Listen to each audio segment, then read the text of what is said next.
It's time to stop dealing and start demanding. It's time to stop being PC and start being transparent and authentic. It's time to get real. Prepare yourself. It's time for Crazy and the King.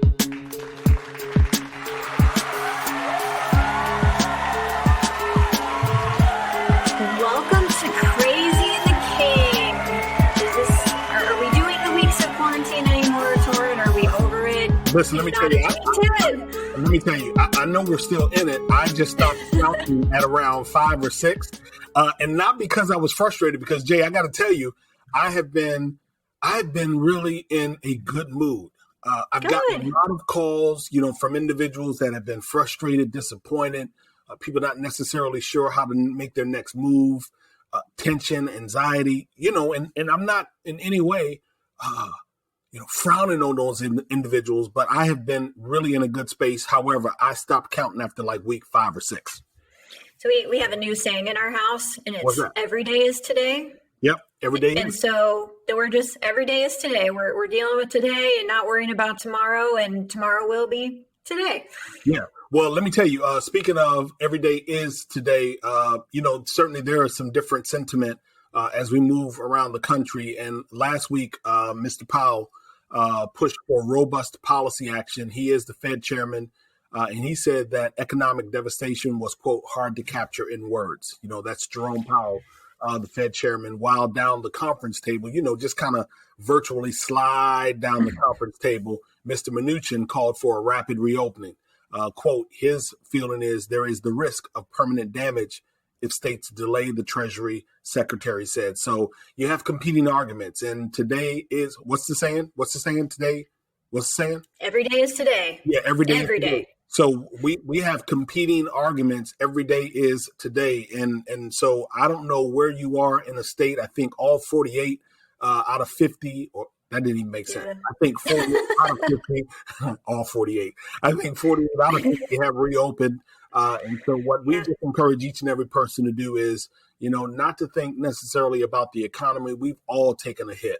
Don't think about the economy. Try your best to keep your mental emotion in check. Think primarily about your health and the safety of yourself and the people that you love, and tertiary, the people that you don't know. It's the people that you don't know that this can be catastrophic for or because of. And so I just want people to be healthy and safe. That just got me thinking, Torin. I think it would be good for us to have a conversation or just have a show on UBI, so Universal Basic Income. I think that we actually saw in Spain this week that they think the UBI they've put in place for the pandemic will become a part of their economic strategy as a country. And we're just seeing this conversation pop up all over the place. And when you think about, I don't know about you because I don't know your history, but I've been poor, like really, really, really poor. And it's hard to think about anything else when you don't have, kind of those next couple of dollars even in the bank, and how much stress and anxiety that could take away from your everyday change and these economic ups and downs, because you would have that basic income. We won't get into that now, but I think that would be an interesting conversation with you and I. Yeah, and if we have that conversation, maybe I'll describe to you the pour that Torin has been. Can we have a pour off? Yeah, hey. Well, hey, you know what? That could be fun. A pour off, a play on words, pour off, like literally, because it might make some people want to sip when we tell these stories. And so I absolutely appreciate that. So listen, I love the thought. We can do it. We can talk about UBI, Spain. I did some work or research on, I believe it was Finland a couple of years ago. Talked about the research that they did. So I think I enjoy doing a segment about UBI. Let's put that on our calendar. Okay, deal. Awesome. All right, so you ready to talk about TikTok then? Let's make it happen. All right, so a few months ago, we had a just little segment on TikTok and their censorship of LGBTQ accounts. And they have popped back up into the news in the last couple of weeks with a story from The Guardian about how they are now censoring accounts, this time to air quote, protect those who might be bullied due to physical or mental conditions. You know what, Julie? I'm gonna hop in real quick. First of all, I love the work the Guardian does, and Yes. so I am actually going to go to their website when we complete this recording. I'm going to find that story and I'm going to make a donation. I believe that they have the donation option on every single story. It's been a while since I've been to their site, but I'm going to go and make a $5 or $10 donation because I do believe that they do some great work, and hopefully I can associate it with this particular story just to kind of let them know that we appreciate this type of content. Continue. Yeah, no, great idea. So really what we're talking about are people with disabilities, people who are overweight, LGBTQ people, and also apparently some Black creators on TikTok who, if someone commented and used the N-word on one of their posts, then they would take the creator's post down, not the offensive language. Yeah. So the person of color, the person who is disabled, they were being censored to protect them. Breathing there. That's a little ass backwards, right? I mean, come on. So let me get this right. So if I put up a post, I may put up something about the 1619 project, or I might put up something about clothing for people with disabilities. I forget the name of that type of clothing, but I may do something positive and in good spirit, great intention. And what you're saying to me is if an idiot comes through and comments on that post, that TikTok is taking down my post and not taking down their comment. Correct. Keep going. So then it gets a little bit worse if they can do that, because they're really good at that. Then if someone had a facial deformity, had, was a person with autism, had Down syndrome, had a rainbow flag in their profile pic, they can be tagged as what they call auto R, which means auto restricted. And what's going to happen when your account is restricted either automatically or through their censorship or their content checkers, let's say it that way, is that your reach is going to be artificially limited to your country, to your native country, and you will be auto excluded from their algorithm that helps push content of interest to other TikTok users. And so they said that they did this as a hard line to preemptively protect those users that might be bullied. Again, I just call bullshit on them because they love to, I'll say it a different way. They have been shown to really come down, especially on LGBTQ accounts. And now we're finding that has been extended to people that they may also think are undesirable. Yeah. Or different, or, not a part of the look that, or the brand that they want to promote of human. And so what happened last week, which is interesting, and I think an interesting conversation, is that a lot of Black creators on TikTok got together and they said, first of all, we need to be following each other. So are we proactively supporting Black creators on TikTok? And then how do we start to raise our voice in protest using the social media with different hashtags, Black creator, I'm Black, Black voices heard, and ask other individuals on TikTok, other users, to also follow those accounts with those hashtags so that they could flood the algorithm that shows us that new and interesting content with Black creators. And it was really cool. I'm always interested in how we use social media as a protest vehicle and to raise voices.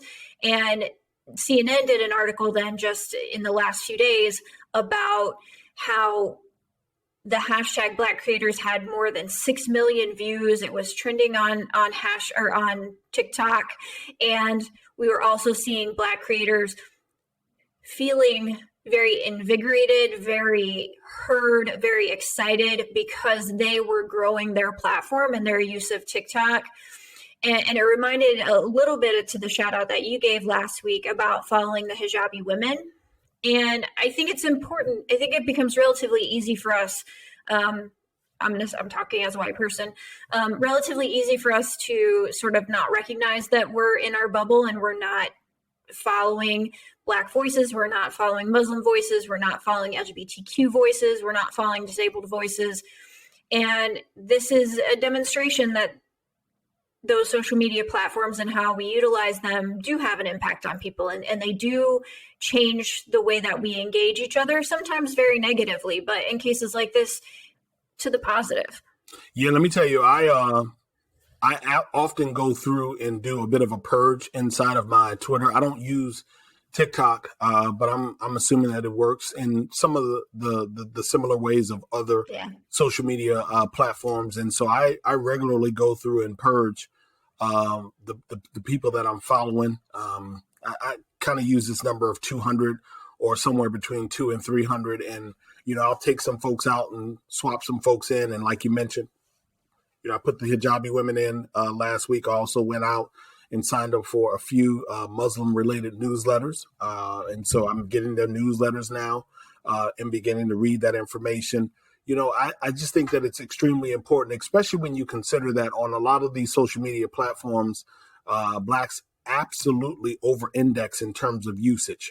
And so when you mention using it as a protest vehicle, using it as a mechanism for disseminating information, actionable information, insight, resource, a positive way. Certainly we have enough trash and, entertainment and foolishness, tomfoolery, as they say.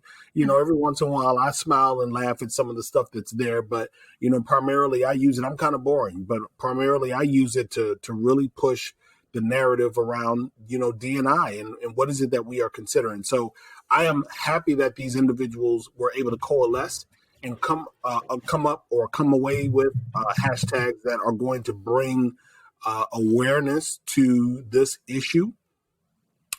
My hope is that, somebody in that foray, somebody using that I'm Black hashtag, Black voices heard hashtag, Black creators hashtag. I'm hopeful that somebody there says to themselves, I'm willing to take the plunge. I have the insight. I have the connection. I think I can muster up the funding. But let's create a platform that rivals a TikTok. Let's create a platform that rivals a Facebook, an Instagram. Let's create a platform that complements, rivals a LinkedIn. It doesn't matter to me what it is. What I find frustrating, Julie, is we have all of these stories on these social media platforms. Black and brown people are over-indexing, using them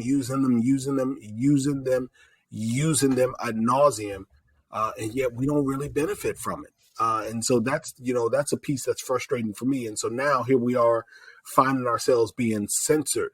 In the last go round, a couple of years ago, we were taken advantage of. You had individuals creating fake Black Lives Matter accounts, grabbing, the attention of Black and brown people, and they were fake accounts. So I just don't want to see us continue to be taken advantage of, and certainly not because the organization says that they consider themselves, quote, protecting me. Exactly. And I mean, it's another great way for white people to learn about Black culture, Black struggles, Black, interactions where they wouldn't maybe necessarily have them in their day-to-day lives, but if you can follow hashtag Black Twitter, disabled Twitter, CryptoVote, all of those kind of things are a light. At your own risk. Do such at your own risk. Because let me tell you, Julie, you're going to find some stuff. That's damn true. Yes. Now you follow Black Twitter, and I followed it. And let me tell you, every once in a while, I probably haven't done it in like 6 months, 8 months, put in the hashtag. But let me tell you, man, every once in a while, you find yourself like, oh boy, what in the world? What am I looking at? What am I looking at? Yes, that's fair. It's the same on disabled Twitter. Like sometimes I'm like, whoa, what are we talking about here? And then Yeah, I scroll by, but yeah. but it shows you that we who are not in a community kind of think so blanketly about the entirety of the community. And then you start to see all of these different, sometimes like, whoa, voices, but they're part of the community. And that opens, I feel like it makes people more human, even when we're not sitting next to each other. So at your own risk, Absolutely. follow. Yeah, yeah. We put a parental warning on it. We don't want you to come back and indict Julie and I because we put you in a place where you were, it can be a bit of it can be an eye opener. Let's just say that. It can be an eye opener. Yes. There you go. Okay. Indeed. Hey, look, speaking of eye openers, I wanted to give a shout out to all of those individuals that are trying to help the formerly incarcerated. Found a story over on Ad Industry. I think it's Ad Week, actually. I found a story over on Ad Week. And there's a Ad Industry couple that raised over $20,000 to help formerly incarcerated New Yorkers. And basically what they said, Julie, is that the pandemic has made the transition back to normalcy a bit of a challenge for them. It's been difficult helping them identify and locate jobs, employment, clothing, hygiene products, whole nine. It's just really made it a bit of a challenge. And the couple is Ashish Prashar of Publicist Sapient and a freelance strategist by the name of Mary Rinaldi. They've been reaching out to others in the ad space, the marketing space. Their campaign is called Be a Good Neighbor. And that campaign has raised more than $20,000. And so shout out to them. And just another reminder to all of us, get in where you fit in. If there's something that you can do, if you are in a position to do something, again, we're not being critical. We're not, making it mandatory, but just simply saying, if you have the resources and you can, spare $1 or $2 here, $3 or $4 there, find different causes that help different people because folks are hurting and we want to see if we can make this thing and get through it together. Absolutely. So, I don't know. I mean, I guess my throat is a little dry because I find another story, that talks about Black communities. And in this particular instance, the title is Black Communities Have Been Hit Hard by the Coronavirus. Some think Black Americans are to blame. The story is actually in the Washington Post. It's dated, let me see, what's the date on this? If it has it, May 15th, 2020 by Lauren Goldstein. It's really about where do we lay the blame? And I got to tell you, man, when I read the story, Julie, I don't want to say that I was disappointed. I certainly wasn't surprised, but I was perplexed yet again because I often ask myself, let me hit it from a different angle. 1 + 1 is going to always be 2.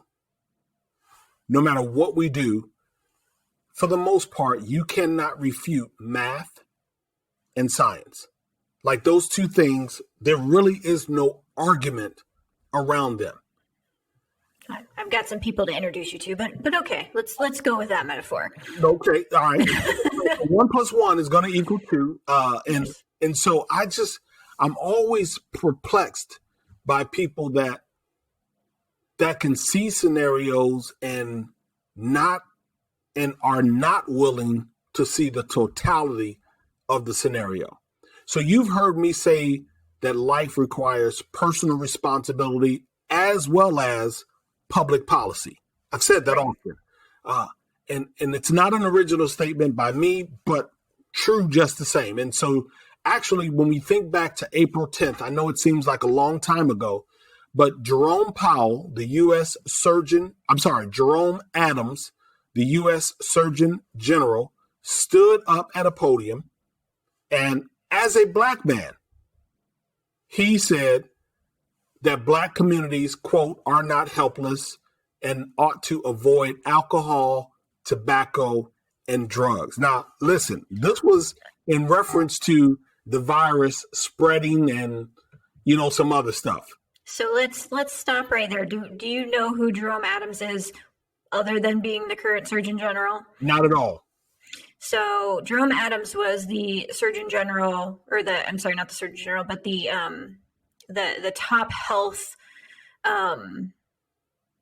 advocate. He was the number one health person in the state of Indiana while Mike Pence was governor. And if you don't know the story of Indiana's AIDS HIV emergency in southern Indiana during the Pence administration, Jerome Adams oversaw that emergency and refused, along with the vice president now, then governor, to take proactive measures to stop the spread of HIV in southern Indiana. And it's been profiled in the New York Times, in all over the country. And so he has, let's just start with a bias towards people who have addiction, people who apparently are LGBTQ, and they took no action. So when he heard this, because I did say it, or I did see it, it just immediately set me off to, those people are not taking responsibility for themselves, so to be damned. And that's how he treated those Americans in Indiana. And now, not the same to talk about Black people in the same way as people who have addictions, but he has that very meritocracy, pull yourself up by the bootstraps kind of bullshit in his candor that's always going to be there. And so, yeah, he doesn't have a lot of room to talk about being a great public health policy leader for anyone. Well, I absolutely appreciate that background, because I had no idea, had never done any research on him. I just know that the first time I heard him, when he said that the president was in better health than he was, and I'm looking at this cat and I'm like, Really? Okay, all right, that's possible, but doubtful. But his comments were biased, they were inflammatory, they were one-sided when he said that on April 10th. And bottom line is, a lot of individuals were frustrated. And so in this particular article in the Washington Post around Black communities being hit hard by the virus, they actually made reference to a 1996 book, which I'm going to actually see if I can find on Amazon, a book titled Divided by Color, Racial Politics, and Democratic Ideals. It seems like it's an interesting read. I'm going to grab the book. But basically, what the article mentions is that people who are in high racial resentment do not attribute inequality to accumulated disadvantages from decades of discrimination, but rather to individuals' failures to embrace and act on American ideals of hard work, self-reliance, and individualism. Exactly what you were saying about Jerome and the pull yourselves up by your bootstraps. So let me break that down in a way that's understandable. Racist white folks feel like it is, if you have a tendency to lean towards being a racist individual, then you will lean more towards these folks are narrative. They're not working hard. The virus is hitting their community because they have poor health conditions, excluding the fact of systemic bias and prejudice and institutionalized racism in healthcare, and the challenges of gaining opportunity in terms of employment, and the list can go on. And so it's really a false narrative, and it was perplexing to me, how individuals can see just that tiny slither of a situation and not be willing to look at all of the data that goes into it, not be willing to consider all of the circumstance, all of the scenario, not be willing to look at any of that other contributing factor, and just simply say, these are lazy folks. And so my question to you, Julie, is, as a white woman, have you ever heard anyone say that white people are lazy? Now, I didn't say white poor people. I said white people. Have you ever heard anyone say that white people are lazy? No. As a general statement, no. I have never heard that blanket statement. Sure, poor white people, absolutely. I've heard that plenty of times, but never just blanketly white people. And I want to push back on your last comment just a little bit, Torin, and that I think people who are overtly racist and who are leaning racist, if we can use that term, definitely buy into the blame game very quickly, and they use that to further their narrative. Mm-hmm. But I also think, again, growing up as a white person in a racially diverse city, I think that it's more widespread than that. And I'm trying to be cautious in the words that I use. But we're always looking to tell ourselves why something bad won't happen to us, or why something, we don't have to worry about our kids being murdered. We don't have to worry about our husbands not coming home. And I think that it's almost ingrained in almost every white brain that it triggers that, oh, well, Black people need to eat better. They need to stop smoking. They need to stop going to jail. I mean, for God's sakes, like, there's absolutely personal responsibility in every part of this question. And I think that you're smart to point that out because you take away some of the argument. But I think that the bias is much wider spread than those that are overtly and leaning racist. I think that it's something that most white people cannot grapple with. And when they start to, they feel yucky inside. And then they stop having that conversation and they go back to unconsciously having that bias in their brain, which is stopping them from taking action, right? From helping formerly incarcerated people, like you mentioned with the Prashars, right? They give themselves that blanket out. So I think it's bigger than that. Do you know what I mean? I 1000% agree with you. And so no pushback from me. I agree with you 100%. And that's why I often use the phrase bacon apple pies. Either you're a racist and you're one of the guys who was in the streets in Charlottesville, or one of the people in the streets in Charlottesville, or you were the person at home waiting for them to return home and you baked them an apple pie. You tucked them in and put their Scooby-Doo slippers on at the end of the evening. So bottom line to me is whether you consider yourself racist or you're the one baking them the apple pie, you're still guilty. And so you're absolutely right. And so the perplexing part for me and the challenge for our listener is how do we turn the table on the ending to that article? And the ending says that raises the questions about whether racially resentful whites will be willing to make sacrifices to slow the spread of a pandemic that is disproportionately hurting African Americans. And so when you see these individuals standing up in Congress, halls of Congress and other state buildings and marching in the streets and challenging hospital and healthcare workers and spitting on people at restaurants because they can't get in and get their food, and not wanting the social distance when it comes to going into the bank. And when you see all of these individuals, and mind you, it's not only white people that are doing this, but in this instance, and in this case, when you see them doing this, you got to ask yourself, are these individuals that absolutely do not understand, do not acknowledge, do not,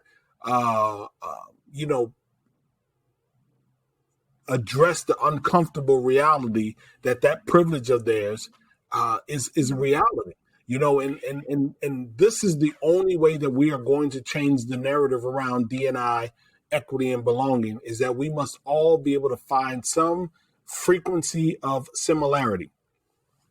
I don't care if it's in the soprano octave. I don't care if it's in the alto octave. I don't care if it's in the bass or the tenor octave. We got to find some note of similarity. We got to get on the same page in the hymn book. We got to get on the same chorus. What do you call it? The refrain or whatever. I don't know what it is. We got to find a way to get on the same frequency and be able to at least sing the same song if we're going to change this. I say it often, continue to say it, and I'll close with this. You can find the article on the Washington Post. We'll make sure that the link is in the show notes. But the ROI of D&I is greater humanity. And that is all I care about. I simply want greater humanity. You might hear me say white people or black people or Muslim people or veterans or people with disabilities or people from the gay or lesbian community or the queer community. You might hear me say that. You might hear me say from the Indian community or Hispanic community or Afro-Caribbean community, but I love people. I absolutely love people, but I'm not willing to take any of the bullshit.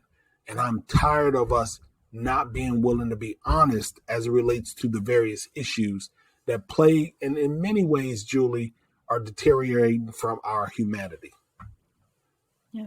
Well, and when you mention science and math and part of what we're seeing too is the power of misinformation and disinformation